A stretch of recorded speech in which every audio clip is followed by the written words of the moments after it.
Hello students.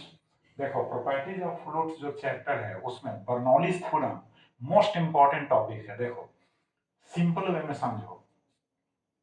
एक ground हो गया और हॉरिजॉन्टल सरफेस हो गया।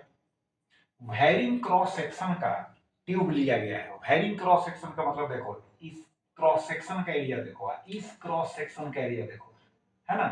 दोनों के वैल्यूज जो है डिफरेंट है। अब देखो, यहाँ पर प्रेशर जो है लिक्विड का कितना है P1, और यहाँ पर जो प्रेशर जो है P2 है। लिक्विड जो यहाँ इन कर रहा है उसका वेलोसिटी है V1, यहाँ से आउट हो रहा है लिक्विड तो उसका वेलोसिटी है V2। हाइट देखो, जो हॉरिजॉन्टल सरफेस है उससे हाइट जो है, इस क्रॉस सेक्शन का जो सेंटर है उसका हाइट H1 है, और इस क्रॉस सेक्शन का जो सेंटर है उसका हाइट H2 है। क्लियर हो गया। अब मेन जो है थ्योरम, न्यूमेरिकल प्रॉब्लम को सॉल्व करने के लिए थ्योरम को अच्छी तरह से अंडरस्टैंड करना चाहिए। तो देखो, total energy per unit volume in A streamline flow of incompressible and non viscous liquid is always constant. अब सभी वर्ड्स को छोड़ो, आप मेन चीज समझो। इस तरह का, है ना, ट्यूब होगा वेरिंग क्रॉस सेक्शंस का, तो समझो टोटल एनर्जी जो होगा, total energy per unit volume याद रखना है। Total energy per unit volume is always constant. किसी भी पॉइंट पर टोटल एनर्जी को अगर हम मेजर करते हैं तो ऑलवेज कांस्टेंट होता है। अब टोटल एनर्जी में कौन कौन एनर्जी हुआ, तो एक हो गया, है ना, प्रेशर एनर्जी हो गया, फिर उसके बाद पोटेंशियल एनर्जी हो गया, फिर उसके बाद काइनेटिक एनर्जी हो गया। लेकिन लिखा हुआ है पर यूनिट वॉल्यूम। अब समझो, प्रेशर एनर्जी को पी से लिख दिए। अब कहोगे mgh होता है, पोटेंशियल जो एनर्जी है उसका फॉर्मूला mgh होता है। हम लिखे हैं यहाँ पर hρg, तो इसको समझ लो। यहाँ पर जैसे देखो mgh।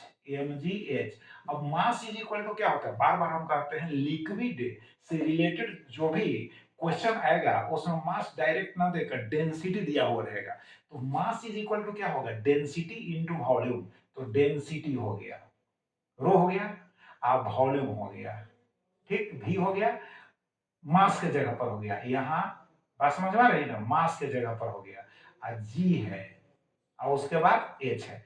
अब देखो, कहता है potential energy per unit volume, total energy per unit volume है तो pressure energy per unit volume, है ना, तो वो तो डायरेक्ट पी हो गया।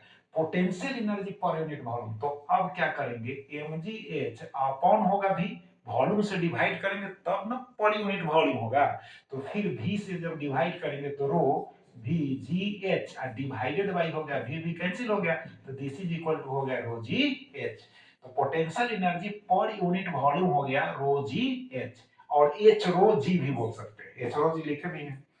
अब देखो, काइनेटिक एनर्जी कहोगे कि हाफ एम वी स्क्वायर होता है, तो फिर per unit volume, kinetic energy per unit volume, तो पहले हम लिख देते हैं 1/2 M V square, small V है square, this is equal to 1/2 rho, यहाँ लिख देंगे मास के जगह पर रो हो गया, और फिर हो गया भी, कैपिटल भी हो गया, और उसके बाद हो गया, है ना, स्मॉल वी स्क्वायर।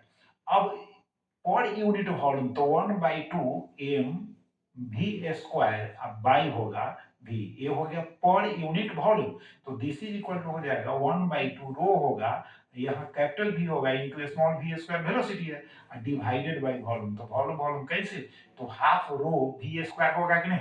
तो अब तो क्लियर हो गया ना कि pressure energy per unit volume केवल पी, ये हो गया, है ना, potential energy per unit volume, ये हो गया kinetic energy per unit volume, तीनों का जो सम होगा वो होगा कांस्टेंट। अब देखो यूजेज में देखो, अब बर्नौलीज थ्योरम का एक यूज यहाँ हम समझा रहे हैं, मोस्ट इंपॉर्टेंट है नीट में और जेई में जो है क्वेश्चन रहता है इससे। देखो क्या लिखा हुआ है, velocity of efflux and Torricelli's theorem, दोनों को एक साथ समझना है। जैसे एक कंटेनर है, वेसल है, अब वेसल में लिक्विड जो है भरा हुआ है, तो लिक्विड जो भरा हुआ है इसका हाइट है लिक्विड का कितना h है, और ये जो बॉटम है, बॉटम के करीब एक होल कर दिया गया है, बॉटम के करीब एक होल होल किया गया है वाल में, जो वेसल है उसके वाल में बॉटम के करीब जो है होल किया हुआ है, तो यहां से लिक्विड आउट होगा। क्लियर। अब देखो यहाँ का क्रॉस सेक्शन देखो, यहाँ का क्रॉस सेक्शन देखो, तो यहाँ का क्रॉस सेक्शन जो है लार्जर है, यहाँ का स्मॉलर है, तो वेलोसिटी यहाँ पर क्या होगा, स्मॉलर होगा, यहाँ पर वेलोसिटी लार्जर होगा। बर्नौलीज थ्योरम में एक बार और देखो, यहाँ पर देखो वेलोसिटी जो एरिया है छोटा है और वह जो क्रॉस सेक्शनल एरिया बड़ा है, तो यहाँ वेलोसिटी जो होगा ज्यादा होगा। बात समझ गए? वेलोसिटी क्या होगा? ज्यादा होगा। और वहां पर वेलोसिटी कम होगा, यहाँ प्रेशर अधिक होगा, तो यहाँ प्रेशर कम होगा। तो यहाँ देखो, यहाँ पर जो वेलोसिटी होगा डाउनवर्ड, जैसे जैसे वाटर निकलेगा इससे होल से, तो इसका लेवल जो है नीचे की ओर होता जाएगा। तो यहाँ जो वेलोसिटी होगा डाउनवर्ड, है ना, वो काफी कम होगा, स्मॉलर स्मॉलर स्मॉलर स्मॉलर, काफी कम होगा। लेकिन यहाँ जो वेलोसिटी होगा वो लार्जर होगा, वेरी फास्ट, यानी लिक्विड जो बाहर जा रहा होगा, है ना, फास्ट स्पीड से जा रहा होगा। क्लियर हो गया इतना? अब देखो यहाँ पर प्रेशर जो होगा, यहाँ पर प्रेशर हम सेम सपोज करेंगे। हम जानते हैं कि हाइट के साथ प्रेशर जो होता है एयर का, है ना, डिक्रीज करता है। लेकिन ये तो कंटेनर है, इसका ज्यादा हाइट तो है नहीं। अब जैसे हम जी का वैल्यू लेते हैं तो हाइट के साथ स्मॉल जी का वैल्यू, है ना, डिक्रीज करता है। लेकिन हम यहाँ भी लेंगे जी का वैल्यू तो 9.8, यहाँ भी लेंगे तो 9.8, क्योंकि नियर अबाउट जो है स्मॉल हाइट के लिए हम सेम ही वैल्यू लेते हैं। ठीक, तो चलो यहाँ पर प्रेशर जो होगा उतना ही यहाँ पर भी माना जाएगा, तो दोनों जगह प्रेशर सेम। तो देखो हम लिखे हैं, ये जो इक्वेशन लिखे यहाँ का हो गया, यहाँ जो लिखा हुआ है इक्वेशन का यह जो पार्ट है यहाँ के लिए, इक्वेशन का यह जो पार्ट है यहाँ के लिए, राइट। तो देखो इक्वेशन का यह जो पार्ट है एलएचएस में, यहाँ आरएचएस में यहाँ वाला पार्ट है। तो देखो प्रेशर, दोनों को कंपेयर करो, प्रेशर दोनों जगह से माना जाएगा, तो इसको कैंसिल कर दिए। क्लियर हो गया? अब चलो इसका हाइट, तो इस क्रॉस सेक्शन का हाइट, तो कहां से हाइट, हम यहां से हाइट लेंगे, ये जो बॉटम है यहीं से ना हाइट लेंगे। बात समझ में आ रही है? तो यहां से हाइट लेंगे। क्लियर? तो कितना हाइट है? एच हाइट है, तो एच हाइट है, तो एच हाइट है, तो लिखे हैं h1, तो अब h1 में से 1 हटा देंगे, तो एच हाइट चाहे यहां रहने दो, यहां पर हम लिख लेंगे एच रो है और जी है। क्लियर? अच्छा, अब उसके बाद चलो यहां पर जो वेलोसिटी होगा v1, है ना, काफी स्मॉल वैल्यू होगा, स्मॉलर वैल्यू होगा उसका, तो इसलिए उसको भी हम निगलेक्ट करेंगे, तो इसको भी हम कैंसिल कर दिए। अब इधर देखो, यहाँ पर यह टर्म कैंसिल हो गया, यह भी कैंसिल, एक बच गया h1 रो जी, तो h1 रो जी को हम लिखेंगे h रो जी। अब इधर आइए, आरएचएस में आइए, h2 रो जी लिखा हुआ है, तो हम ग्राउंड के करीब है जी, ये जो होल है ग्राउंड के करीब है, इसलिए हाइट जो है very very very very smaller है, तो इसको भी निगलेक्ट कर दो, इसको भी कैंसिल कर दो। तो अब इधर वेलोसिटी को तो कैंसिल नहीं कर सकते हो, है ना, यहाँ के ना वेलोसिटी को कैंसिल करेंगे, क्योंकि वो धीरे धीरे धीरे धीरे लिक्विड नीचे की ओर आएगा, लेकिन यहाँ तो फास्ट स्पीड से निकलेगा, है ना, छिद्र है पतला सा। तो देखो, तो यहाँ पर क्या लिखोगे, तो अब इधर बच गया हाफ हो गया, रो भी स्क्वायर हो गया। अब v2 नहीं लिखेंगे, यहाँ लिखे v, तो v स्क्वायर। तो देखो एलएचएस में क्या हो गया, h रो जी, और आरएचएस में क्या हो गया 1/2 रो v स्क्वायर। अब यहाँ देखो रो रो कैंसिल हो गया, तो v square is equal to हो गया 2gh, therefore v is equal to हो गया under root 2gh। Is called, इसी को लिख दो, इज कॉल्ड कहेंगे velocity, velocity of E flux, यही हो गया वेलोसिटी ऑफ इफ्लक्स। तो अगर कोई कंटेनर है और उसके वेसल के उसमें लिक्विड भरा हुआ है, वेसल के करीब वॉल में जो है, अगर, है ना, होल है, तो उससे जो लिक्विड बाहर निकलेगा उसका वेलोसिटी निकालने का फॉर्मूला रेडी हो गया। क्लियर? रूट ओवर, है ना, क्या हो गया बोलो 2gh।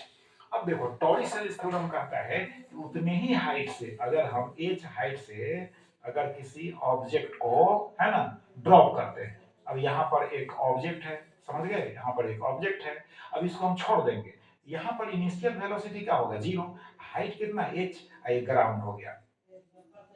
क्लियर? तो h हाइट से अगर ड्रॉप करते हैं तो यहाँ जो वेलोसिटी होगा, जो वेलोसिटी, है ना, यहाँ पर प्राप्त होगा, यहाँ पर ग्राउंड पर जिस वेलोसिटी से, है ना, ग्राउंड पर पहुंचेगा, उस वेलोसिटी का वैल्यू हम निकालते हैं। तो देखो v square is equal to u square plus क्या हो जाएगा 2 g h हो जाएगा, वर्टिकल मोशन है। अब देखो u इज इक्वल टू क्या हो गया 0, तो प्लस क्या हो गया 2gh।